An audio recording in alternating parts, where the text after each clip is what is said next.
Assalamualaikum warahmatullahi wabarakatuh. Hari ini kita akan belajar tentang PKN, masih dengan tema 4. PKN tentang lambang makna Pancasila. Jadi Pancasila itu terdiri dari 5 sila. Setiap sila mempunyai lambang dan makna yang berbeda-beda.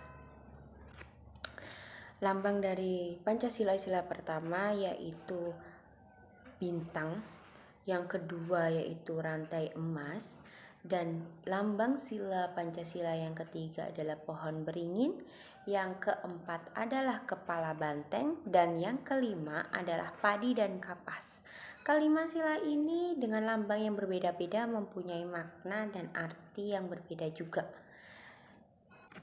Di antaranya, lambang Pancasila sila pertama yaitu bintang, yang arti Pancasila dari sila pertama yaitu menerangi dan memberikan cahaya bagi bangsa dan negara.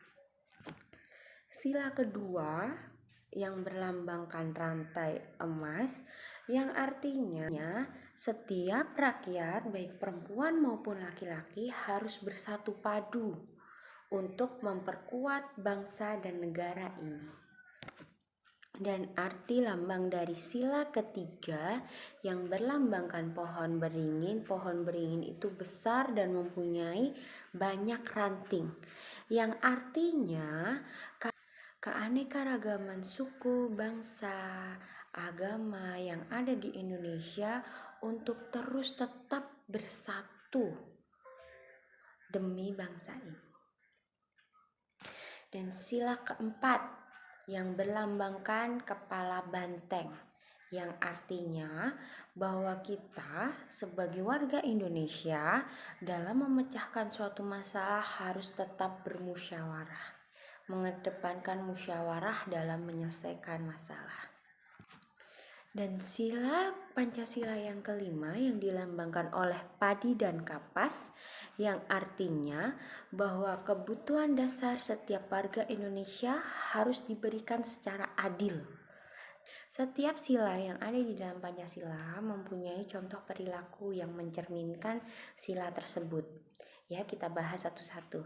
Misalkan di sini Pancasila sila pertama, ketuhanan yang Maha Esa.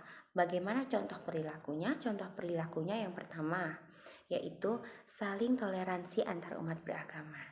Yang kedua, tidak memaksakan kehendak.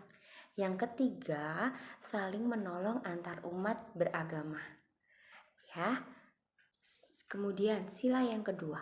Sila yang kedua, contoh perilaku yang mencerminkan sila yang kedua yaitu contohnya tidak membeda-bedakan orang lain. Yang kedua, melaksanakan kewajiban. Yang ketiga, tidak semena-mena terhadap orang lain. Kemudian, sila ketiga yang mencerminkan contoh sikap. Sila ketiga, contohnya itu yang pertama, bangga terhadap dan cinta terhadap tanah air. Yang kedua, menggunakan produk tanah air atau menggunakan produk Indonesia. Yang ketiga, rela berkorban demi bangsa Indonesia. Yang keempat, menghargai budaya daerah lain.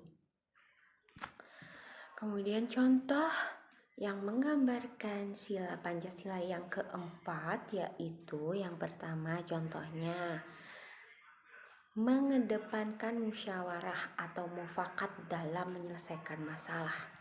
Yang kedua, menyadari bahwa setiap manusia mempunyai kedudukan dan martabat yang sama.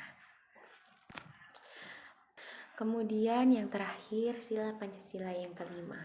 Apa coba bunyi Pancasila sila kelima? Yaitu keadilan sosial bagi seluruh rakyat Indonesia, yang mencerminkan perilaku sila kelima.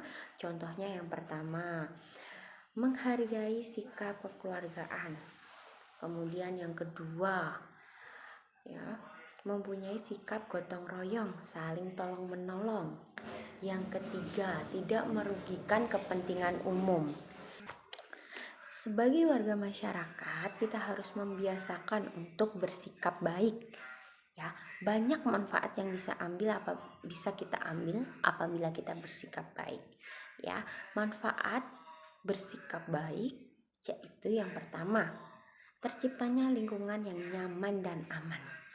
Yang kedua, terciptanya keserasian, keselarasan, dan keseimbangan antar sesama.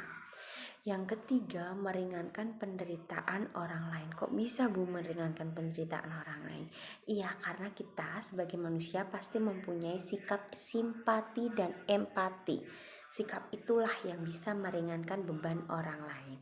Ya, yang keempat yaitu terciptanya kerukunan antar umat beragama maupun berbeda suku, berbeda ras. Ya, sehingga kebiasaan berbuat baik harus kita laksanakan atau kita lakukan di mana saja. Terima kasih. Ini adalah materi pembelajaran tentang lambang, arti dari Pancasila serta sikap yang harus kita lakukan di masyarakat yang sesuai dengan sila-sila Pancasila. Setelah ini kita akan melaksanakan soal latihan. Kita latihan ya. Oke, assalamualaikum warahmatullahi wabarakatuh.